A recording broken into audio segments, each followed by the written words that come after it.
welcome you once again to today's edition of your favorite business show, the Vanguard Business Life. And I want to talk about a very popular issue around town now, especially in the business world, the issue of digital loan apps. They rightly call them the loan sharks. Those loans you go on your phone to do sharp sharp, and then your life becomes miserable.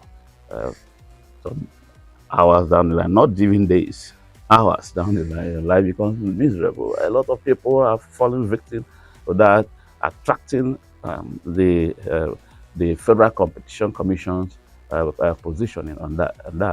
I don't know how far they have gone in controlling the loan apps after the initial, what we call the initial gara gara of trying to arrest some of them, threaten some of them, and all that. They are still very prevalent. They are growing. They're still growing.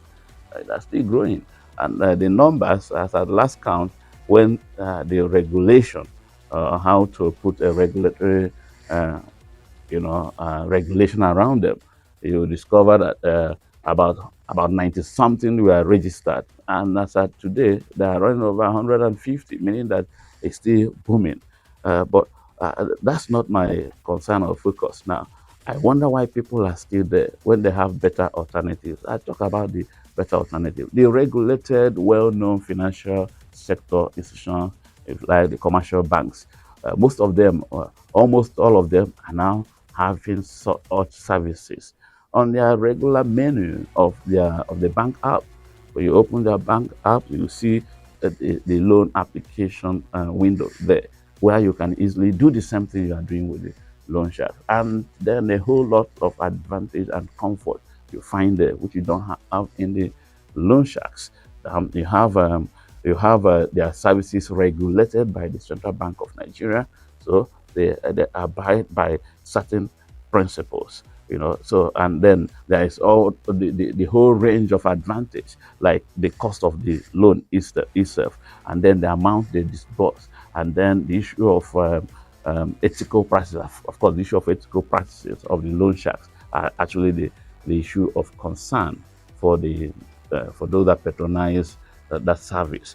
Okay, so with the banks, it is a whole lot more easier, and we find out that the banks are doing a whole lot more. In fact, one bank can do what about 10, 20 loan sharks, loan apps, all these marginal operators could do. One bank announced last weekend that they have done over 100 billion.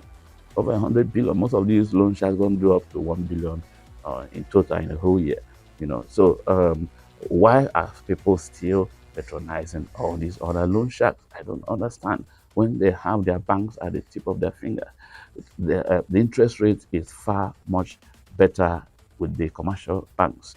And then some of them that have interacted with those that patronize the loan sharks talk about less stringent conditions. Of course, even the condition has also been lowered in the banks, where you can now have your loan processed in 10 minutes. Most of them don't even ask for collateral anymore. They don't have to ask you for a whole lot of paperwork these days. You just go fill the form they have online there, and they ask you a few questions which you enter in those forms, like what is the loan for, where is your location. You should have well-known, you should have verifiable location and identity, and that's about that. If you say business, they want to know who are your customers and all that, just in one form.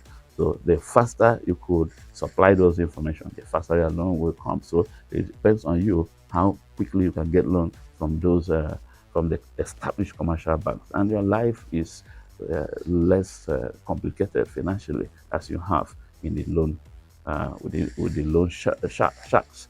Okay, so we'll get you more information on this in our next episode or our next engagement on the loan processing across the windows.